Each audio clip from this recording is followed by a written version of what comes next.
બાળ દોસ્તો, કેમ છો? મજામાં ને? આજે આપણે ધોરણ 10 એનું ચેપ્ટર નંબર 8 છત્રી, કે જે રતિલાલ બોરીસાગર એમણે લખેલું છે, એ લઈશું. હજુ સુધી જો તમે આ ચેનલને લાઈક શેર અને સબસ્ક્રાઇબ ના કરી હોય તો કરી લેજો, જેથી કરીને આવનાર તમામ વિડીયોઝ જે છે એની માહિતી તમને મળતી રહે. અહીંયા છત્રી એકદમ પરફેક્ટ કહી શકાય ને, એવા ટાઈમમાં પાઠ આવ્યો છે. આઈ હોપ કે તમે જે ગામ શહેરમાંથી આ જોતા હશો અત્યારે, મારે તો અહીંયા અમદાવાદમાં વરસાદ છે. તમને તમારા ગામ, તમે કયા ગામમાંથી જોવો છો અથવા કયા શહેરમાંથી જોવો છો, પ્લીઝ કમેન્ટમાં જણાવજો, જેથી કરીને આપણા લોકોનું કમ્યુનિકેશન જે છે એ જળવાઈ રહે. અને આઈ હોપ કે બધાને છત્રીની જરૂર પડે, હે ને? બિકોઝ વરસાદ તો જરૂરી જ છે. ચલો, તો મજાક મસ્તી વાતો બધું એક તરફ, અને હવે આપણે આવી જઈએ રતિલાલ બોરીસાગરના છત્રી તરફ. શું કામ મેં અહીંયા હસી મજાકની વાત કરી મેં? બિકોઝ આ પાઠ પણ એક સરસ મજાનો હાસ્ય નિબંધ છે. તો અહીંયા જે છે હાસ્ય નિબંધની અંદર છત્રીની સાથે કનેક્ટેડ હોય એવા અમુક પ્રસંગો જે છે અહીંયા લેખકે આપ્યા છે. છત્રીની ખરીદી વખતે, પછી વારંવાર છત્રી જ્યારે ખોવાઈ જાય અને એને સાચવી રાખવા માટે એક આમ ઉપાય કરે, અને એ બધા જ માંથી હાસ્ય નિષ્પન્ન થાય છે. એવું નથી, આજકાલ તમે સ્ટેન્ડઅપ કોમેડી જોતા હશો, I think so, or May B not હોઈ શકે, પરંતુ એમાં ભાષા જે છે આજકાલ એ એકદમ સારી જ વપરાય એવી જરૂરી ના હોય, રાઈટ? અમુક જે છે એ અ, એવી ભાષાનો ઉપયોગ થયેલો હોય કે જે ન થવો જોઈએ. પરંતુ અહીંયા જે છે એ સરસ આપણને શીખવે કે નોર્મલ વાતચીતમાંથી પણ કેવી રીતે હાસ્ય જે છે નિષ્પન્ન થાય. અને છત્રી ખોવાઈ જાય તો એ છત્રી ઉપર લખેલું નામ અને સરનામાની કારણે જ્યારે છત્રી મળી પણ જાય ત્યારે પત્ર આવે, પણ એ છત્રી લેવા દૂર જવું પડે. વળી પાછા એ છત્રી લઈ આવે બી ખરી દૂરથી, પણ તો એ બસમાં ભૂલી જાય. તો આવું માણસનું ભૂલકણાપણું અને છત્રી, એ આવી નોર્મલ બંને વાતો છે, ને છતાંય કેવી રીતે આ હાસ્ય જે છે એ આવ્યું છે, આમ આર્ટિફિશિયલ નહીં, નોર્મલ લાગે, મજા આવે એવું એમ. તો એ જે છે એ આપણે અહીંયા ભણશું. તો શરૂ કરીએ. યસ. મોસમનો પહેલો વરસાદ પડ્યો. મારે પણ અહીંયા અમદાવાદની અંદર લગભગ મોસમનો પહેલો વરસાદ ગણી શકાય, બિકોઝ કાલ રાતથી જ પડે છે. તો પડ્યો ત્યારે હું છત્રી લેવા શહેરના એક જાણીતા સ્ટોરમાં ગયો. કોણ આ કહે છે? રતિલાલ બોરીસાગર, આપણા પાઠના લેખક. અને નાની નાજુક છત્રી બતાવવા કહ્યું. દુકાનદારે જુદી જુદી સાઇઝની કેટલીક છત્રીઓ બતાવી. એક શ્યામલ શ્યામા છત્રી મને ગમી. મેં એ છત્રી ખરીદી. દુકાનદાર ક્યારના મારી સામે ધારી ધારીને જોઈ રહ્યા છે કે ને કશુંક યાદ કરવાનો પ્રયત્ન કરે છે એમ મને લાગ્યું. એણે મારી સામે આમ નો આમ એકીટસે કોઈ જોતું હોય તો આપણને એમ થાય કે આ કંઈક મને જોઈને કંઈક યાદ કરે છે કે પછી શું કરે છે એમ. કોઈ ગ્રાહક ઉધાર જે છે એ છત્રી ખરીદીને ગયો હશે અને મારા જેવો કંઈક દેખાતો હશે, તો શું થશે એ વિચારે હું થોડો ગભરાયો, અને એમ થયું કે કોક મારી જેવો દેખાતો હશે અને ભાઈ આ છત્રીના પૈસા હું તમને પછી આપીશ એવું કહીને ગયો હશે, અને એટલે મારી સામે જોવે છે કે પેલા એ પૈસા બાકી છે એવું કંઈ, મતલબ શું એમ, એ તો તુક્કા મારે છે, એને પોતાને નથી ખબર કેમ તો જોવે છે ધારીને. છત્રી લઈ અને હું જેવા કરતો હતો ત્યાં દુકાનદારે પૂછ્યું, સાહેબ? એટલે કાકાને બદલે સાહેબ કહ્યું એ મને ગમ્યું. પરિસ્થિતિમાં જો કે એનાથી કંઈ ખાસો ફરક નહોતો પડતો, તોય જરા સારું લાગ્યું. ઓફકોર્સ, કોને ન ગમે માન સન્માન, હે ને? કાકા કહેતા હોય જનરલી સાહેબ, વાવ, હે ને? તમે ગઈ સાલ છત્રી લેવા આવેલા ખરા? ઓ, લાસ્ટ ની વાત કરે છે. ગઈ સાલ જ નહીં, એની પહેલાની સાલે પણ છત્રી લેવા આવેલો.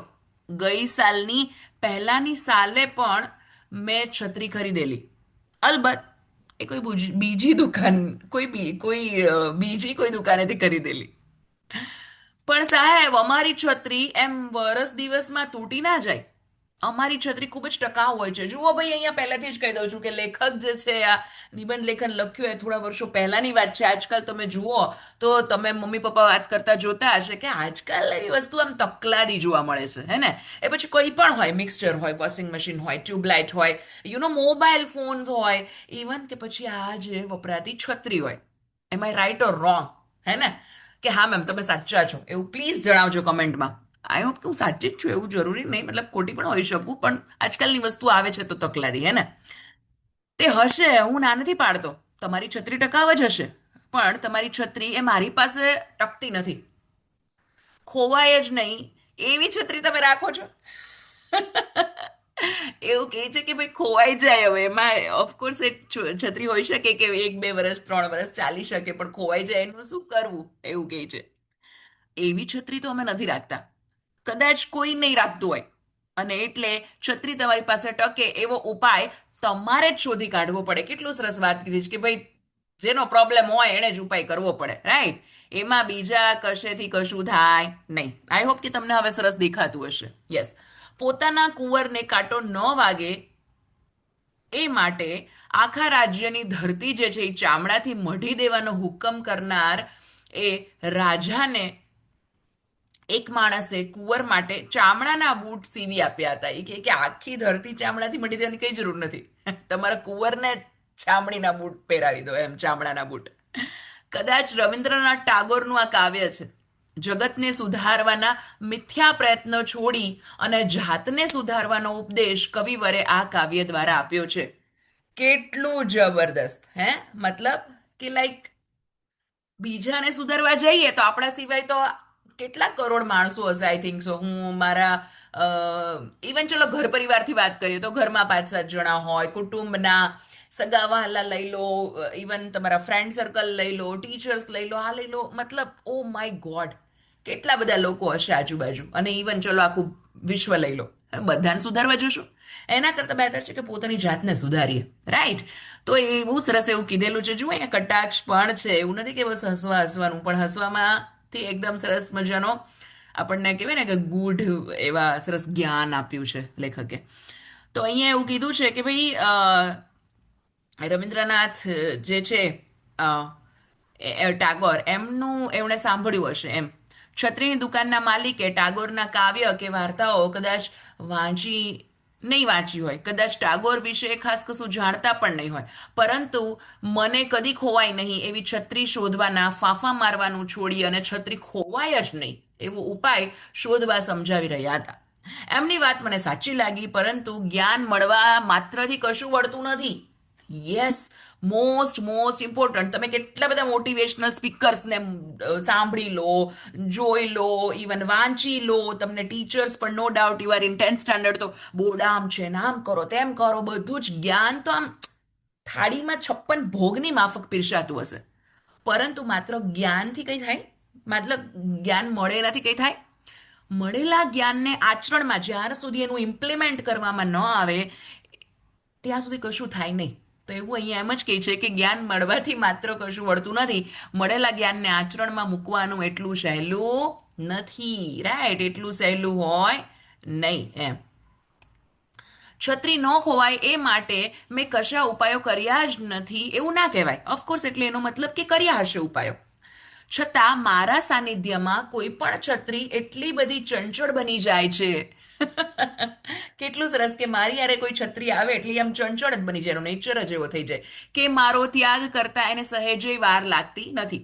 દુકાનેથી લઈ અને ઘર સુધી પહોંચતા સુધીમાં પણ છત્રી ખોઈ નાખવાના વિક્રમો મેં 1થી વધુ વાર નોંધાવ્યા છે. ઇન શોર્ટ, નવે નવી છત્રી લઈ આવ્યા હોય ને રસ્તામાં ક્યાંક ખોવાઈ ગઈ હોય એવું પણ બની શકે, અને બન્યું જ છે. કોની સાથે? લેખક સાથે. તમે ગળામાં માળાની જેમ મોટી દોરી રાખો. મને એવું યાદ આવ્યું કે મારા ફઈ જે છે ને, હાલ તો છે નહીં, પણ એ સરસ મજાના એવા ચશ્મા પહેરતા, અને મારા ફઈની પણ એકદમ એવી આદત કે ભૂલી જાય ચશ્મા, અને ચશ્મા ભૂલી જાય પછી વાંચવા બેસે તો ચશ્મા ક્યાં, પછી કંઈક સમારવા બેસે તો કે ચશ્મા ક્યાં, ફરડું ચશ્મા ક્યાં, અને અંતે પછી છે ને ફઈએ ઓલા આમ દોરીવાળા ચશ્મા જ પહેરી, આમ એટલે આમ ગળામાં હારની માફક ચશ્મા પડેલા રહી, હે ને? પછી પહેરવા હોય ત્યારે આમ પહેરી લે, એટલે શોધવાની ઝંઝટ નહીં. આવો ઉપાય એણે પોતે શોધી કાઢ્યો. એમ અહીંયા એવું કહે છે કે તમે ગળામાં માળાની જેમ મોટી દોરી રાખો, એ દોરી સાથે છત્રી બાંધો, છત્રી ખુલી શકે એટલી મોટી દોરી રાખજો. વરસાદમાં ભીની થયેલ છત્રીથી શર્ટ ભીનું ન થાય એ માટે ઉપરના ભાગે ઓછાડ વીંટી રાખજો. આવું તો કંઈ કરાતું હશે? તમે છત્રી સાચવવા તમારી સાથે ને સાથે ફરે એવો પગારદાર માણસ રાખો. કે એક માણસ હોય, વાવ, મસ્ત મજા આવે. એક માણસ હોય કે જે તમારી સાથે ફરતો હોય છત્રી લઈને. સાહેબ તમારે જોઈએ છે, મેડમ તમારે જોઈએ છે, હે, જ્યારે જરૂર પડે ત્યારે છત્રી હાજર, એમ. એટલે એને પગાર આપવાનો, ભાઈ આટલા રૂપિયા. એવું તો થોડી પોસિબલ હોય, જસ્ટ મજાક છે. મતલબ હાસ્ય નિબંધ છે એટલે. કેટલાક લોકો બહાર જવાનું હોય એટલા વખત પૂરતો ડ્રાઈવર રાખે છે, તેમ તમે આવો 2-3 કલાક પૂરતો પગારદાર માણસ રાખી શકો કે ભાઈ આવવાનું તારે દર ચોમાસામાં 4 મહિના તારા નોકરીના પાક્કા, એવી રીતે. તમે જો અહીંયા એ જ કહે છે, અહીંયા એ જ કહે છે કે તમે ચતુર્માસમાં, એટલે મતલબ 4 માસ હોય શિયાળા, હમણાં તો નહીં 4 મહિના આપણે શિયાળો ઉનાળો ચોમાસું મેઇન ઋતુ ગણીએ આપણા ભારતની, તો એટલે મેઇન કહું છું, મેઇન અંદર તો ઘણી બધી છે, તો મેઇન ઋતુઓ જે ગણીએ છીએ તો બધા એના 4-4 મહિના એમ, તો એટલે ચતુર્માસમાં ઘરે જ રહો, એકટાણા કરો ને પ્રભુ ભજન કરો. છત્રીની ખરીદવી જ નહીં પડે, એટલે પછી ખોવાનો પ્રશ્ન જ ન હોય. ન રહેગા બાસ ન બચેગી બાસુરી, હે એટલે કે તમારે ક્યાંય જવાનું જ નહીં, ઘરમાં રહેવાનું, ખાવા પીવાનું, ભજન કરવાના કે ભાઈ હરી તારા નામ છે હજાર, કયા નામ લખવી કંકોતરી. તમને એમ થતું હશે મેમ આ છત્રી તરફ આવો ને, આ ભાઈ આ ભજન, પણ આપણે હાસ્ય નિબંધ છે તો લેખકનું આમ એકદમ જે કહેવાનું છે તો થવું જોઈએ ને, એનો જે કહેવાય ને કે લેખકને એવું લાગે કે મારા વિદ્યાર્થી મિત્રો જ્યારે પણ આ પાઠ ભણે ત્યારે મજા પડે, તો મજો તો પડવો જોઈએ ને, હે. છત્રી ઉપર તમારું નામ સરનામું લખાવો, કદાચ કોઈને જડે તો પોસ્ટકાર્ડ કરી અને પોસ્ટકાર્ડ લખીને તમને જાણ કરી શકે. કોઈએ આવું પણ સજેશન આપેલું, છત્રી ન ખોવાય એ માટે ઉપરના જેવી ઘણી સલાહો મને મળી. કેટલીક સલાહો તો મળ્યા પછીની 5 જ મિનિટમાં હું ભૂલી ગયો. કેટલીક સલાહોનો અમલ કરવાનું એ ઘણું મુશ્કેલ લાગ્યું, પણ છત્રી ઉપર નામ સરનામું લખવાની સલાહનો અમલ કરવા જેવું છે એવું મને લાગ્યું. ઘણી બધી સલાહો ભાઈ આપી હોય આપણને, એમાંથી ભાઈ લેખકે એને એવું લાગ્યું કે આ થોડીક એપ્રોપ્રિએટ છે ને હું કરી શકું એમ છું, અને કરી પણ દીધી. એટલે આ વખતે લીધેલી છત્રી ઉપર મારું પૂરું નામ, વિગતવાર સરનામું, ટેલિફોન નંબર વગેરે બધું જ લખાવ્યું. વરસાદના પાણીથી ભૂસાઈ ન જાય એવા પાક્કા રંગથી લખાવ્યું. મારો વિચાર તો મારો આખો બાયોડેટા લખાવવાનો હતો, પણ મેં સંયમ રાખ્યો, મતલબ કે ના બધું નથી લખવું, ખાલી નામ સરનામું, એ પૂરેપૂરું સરનામું, હા. અને એ પાછું આમ નોર્મલથી લખ્યું હોય તો વરસાદ આવે ને પલળી જાય ને અક્ષરો ઓલા થઈ જાય, એની જગ્યાએ કેવા રંગથી લખાયું, પાક્કા રંગથી લખાયું એમ. છત્રી ઉપર નામ સરનામું લખવાનો ઉપાય ખરેખર કારગત નીવડ્યો. છત્રી લીધાના 20 દિવસ પછી મને રાજકોટથી પત્ર મળ્યો. ઇન શોર્ટ, છત્રી ખોવાઈ ગઈ હશે 20 દિવસમાં જ. પત્ર મળ્યો. અમદાવાદ રાજકોટની મુસાફરી દરમિયાન પોતાની છત્રીને બદલે ભૂલથી મારી છત્રી આવી ગયાનો એકરાર એ પત્રમાં હતો. ક્ષમા યાચના કરી હતી ને એમની છત્રી મારી પાસે ન આવી હોય તો પણ મારી છત્રી લઈ જવા ઘટતું કરવા જણાવ્યું હતું, કે ભાઈ બાય મિસ્ટેક એક કોઈ હશે, કોઈની છત્રી લઈ ગયા, અને એ છત્રી કોની હતી, લેખકની હતી એમ. આ દિવસોમાં વરસાદ ન હતો એટલે મારી છત્રી ખોવાય છે એની ખબર પણ મને આ પત્ર મળ્યો ત્યારે જ પડી. ઇન બિટવીન એ કોઈ ક્યારે જરૂરત નથી પડી, એટલે ભાઈ છત્રી છે કે નથી એ જ ખબર નથી એમ. જે માણસ પોતાની છત્રી સાચવી ન શક્યો એ માણસ જે છે એ બીજાની છત્રી એ સાચવીને લઈ આવ્યો હોય, એવી પત્ર લેખકની જેને લખનાર છે એની શ્રદ્ધા ચોક્કસ વધુ પડતી હતી, કે તો ભાઈ મને એટલી જ હાચવણ હોત કે કોકની એ છત્રી હું ધ્યાનથી ઘરે લઈ આવું તો મારી જ ના છત્રી હાચવી હોત. છે ને. મેં પત્ર લખી અને આ સજ્જનનો આભાર માન્યો અને એમની છત્રી મારી પાસે ન હોવાનું જણાવી દિલગીરી વ્યક્ત કરી કે ભાઈ સોરી મારી પાસે છે નહીં, અને મારી છત્રી મેળવી લેવા ઘટતું કરવાનું વચન આપ્યું કે હા ભાઈ હું લઈ જઈશ એમ. રાજકોટ જે છે એ રૂબરૂ જઈ અને પત્રમાં આપેલ સરનામેથી છત્રી મેળવી લેવા સિવાય છત્રી પાછી મેળવવાનો બીજો કોઈ ઉપાય સૂઝ્યો નહીં, અને આ ઉપાય મારા સિવાય સૌને નકામો લાગ્યો, બધાને નકામ લાગ્યો. ભાઈ આમાં તો સોનું કરતા ઘણામણ મોંઘું પડે, તમે છત્રી લેવા જાઓ ત્યાં છેક રાજકોટ, એના કરતાં તો છત્રી એવી 2 આવી જાય એમ. 2 નહીં વધારે આવી જાય, પણ આ એક્ઝામ્પલ આપું છું એમ. રાજકોટ જવા આવવાના બસ ભાડામાં ઓછામાં ઓછા 250 રૂપિયા થાય, 250. આ બહુ પહેલાનું છે એટલે અત્યારે તો વધારે થાય, હા. બીજો વધારાનો ખર્ચ ગણીએ તો રિક્ષા ભાડા, ચા પાણી નાસ્તો વગેરે તો 300-350 રૂપિયા થઈ જાય. એટલે રાજકોટ છત્રી લેવા જવાનું વ્યવહારું ના કહેવાય, મતલબ ઓફકોર્સ એમ. કદાચ મૂર્ખાઈ ભર્યું કહેવાય એવો સૌનો મત હતો કે ભાઈ મૂર્ખા છો તમે, આ લઈ લો ને છત્રી એમ. પણ હું મક્કમ રહ્યો. આમાં પૈસાનો પ્રશ્ન ન હતો, પોતાની છત્રી ખોવાય હોવા છતાં બીજા માણસની છત્રી એને પરત કરવાની એમની ભાવના અને પ્રમાણિકતાની કદર કરવાનો પ્રશ્ન હતો, કે ના ભાઈ આ બીજાએ સારું કર્યું, પત્ર લખ્યો ને જણાવ્યું ભાઈ તમારી છત્રી મારી પાસે છે. એટલીસ્ટ ઘણી વખત કહેવાય ને કે પૈસા માટે જ બધું ના હોય એમ. પણ આવી સૂક્ષ્મ રીતે આ જગતમાં કેટલા લોકો વિચારે છે. બધા ભલે ગમે તે કહે પણ છત્રી લેવા હું રાજકોટ તો શું રશિયા જવું પડે ને તો પણ જવું જોઈએ એવો મારો દ્રઢ મત હતો. રાજકોટ ગયો, છત્રી પાછી મેળવી, પેલા સજ્જનનો આભાર માન્યો, વળતી બસમાં અમદાવાદ પાછો આવ્યો, પણ અમદાવાદ ઉતરતી વખતે એ બસમાં જ છત્રી ભૂલી ગયો.